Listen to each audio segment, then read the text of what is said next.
Greetings, ladies and gentlemen. Today I'll be narrating The Life of a Teenage Hellworlder, Chapter 3, Remastered, written by none other than myself and you/Zombie Redditor 9188. Let us begin. After Javquar finished eating Tom's surprisingly delicious human food, she made her way to the bathroom. Polishing her claws and cleaning underneath her scales, she was ready to leave. Tom, on the other hand, was still adjusting his school uniform. She hadn't realized how many pieces of clothing he had to wear. Her school uniform consisted of only 2 pieces, a shirt and a skirt. "Tom, why are there so many pieces to a uniform?" she asked. "Oh, I don't really know. I was given this to wear by my home government. Why, does it look bad?" he asked, and Javquar tensed. "No, not at all. You look great," she exclaimed, and Thomas smiled as he straightened his blazer. "Thanks. Okay, let's go." Thomas and Javquar walked out of their dorm, walking to their school that was only a few blocks away. While they were walking, Thomas noticed a large bipedal insectoid sentient holding a camera, resembling an 8-foot-tall praying mantis cockroach hybrid, which began to follow him and Javquar. It seemed to think that it was being stealthy, and it was half right. Javquar didn't seem to notice it, while Thomas heard its heavy footsteps behind him. He decided to ignore the sentient. Walking into the school, as he and Javquar went to their first class of the day, which happened to be history. They took their seats as Mr. Hackett, another magistrate teacher, raised a claw to notify the class that his lesson was starting. "Okay, class. Today we'll be learning about the worst war in galactic history. I'm sure you've heard of it. The 12-Year War. This war was so terrible, the only way to stop our enemies was to threaten them with our concept of nuclear bombs." Mr. Hackett's voice was serious, and the cheerful atmosphere of the class had turned somber. Thomas turned to look at Javquar, who had a grim expression on her face. He stared at Mr. Hackett, confused. How could an entire species surrender after just being shown a concept for something? Especially if that concept was just a nuke. Last time he had checked, the Americans had made antimatter bombs powerful enough to destroy entire stars. Mr. Hackett spoke up, addressing the class. "Remember, everyone, if this is too much for you to handle, you can leave this class for a little bit." Thomas liked the magistrate. His voice was gentle and sincere. He definitely meant what he was saying. "How many died in this war?" Thomas asked curiously. Mr. Hackett paused, lowering his voice. "There were around 100 million casualties. It was truly a tragedy," he murmured. "Oh, so like World War I and World War II combined," Thomas said. Mr. Hackett stared at him. "What?" the magistrate said slowly. "The old human wars," Thomas said, and Mr. Hackett paused. "You humans have had 2 wars which added to around 100 million casualties in total?"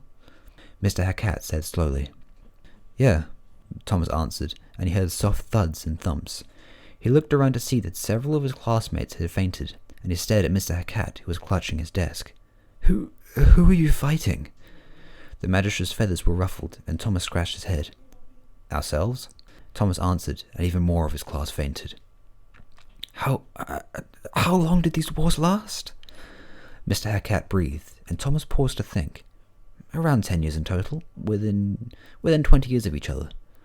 Thomas watched as Mr. Hackett fainted as well, and he looked around. His entire class was out cold, including Javquar. He quickly got up and fiddled with some of the buttons on Mr. Hackett's desk until the call started. "Hello, this is the main office. How may I help you?" a female voice said. "This is Thomas Winters. I'm in Mr. Hackett's history class. My entire class is unconscious," Thomas said. There was a pause before the woman on the other end decided to speak again. "Is this one of those things you humans are known for doing? Pranks, if I remember correctly. This is one of those, right?" No, I'm being serious right now," Thomas said slowly. He heard a quiet, "Oh no," from the other end before the sound of audible typing greeted his ears, shortly followed up by a gasp. Stay right there. We'll be over shortly," the woman stuttered as the call ended, but not before the scrambling of hooves could be heard.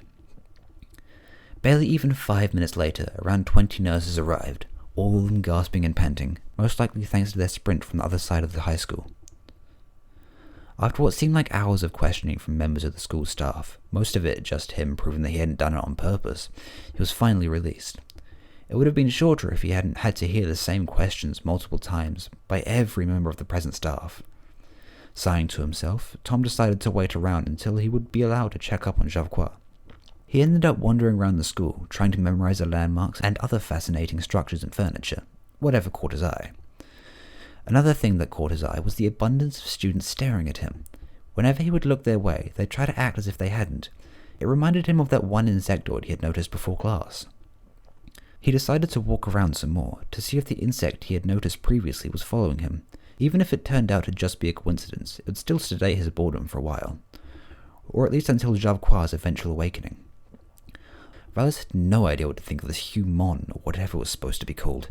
It was so small and harmless looking, that at first glance, he had momentarily stopped producing pheromones after finding out the thing was a predator. A hellworlder at that. Still, it shouldn't be that hard. At least that's what Valis told himself at the beginning, but by the Queen was he wrong. Every second of his time spent around the small mammal was a constant struggle. Usually he could observe his oblivious targets with ease, but not the human. It seemed to be constantly on the lookout for an attacker, subconsciously or not, was another mystery in itself. So when he found out he would have to keep tailing the guy, even after what he had done to his entire class, was so crushing. Even to the point of him meekly demanding some aid, to allow him a break now and then during the job.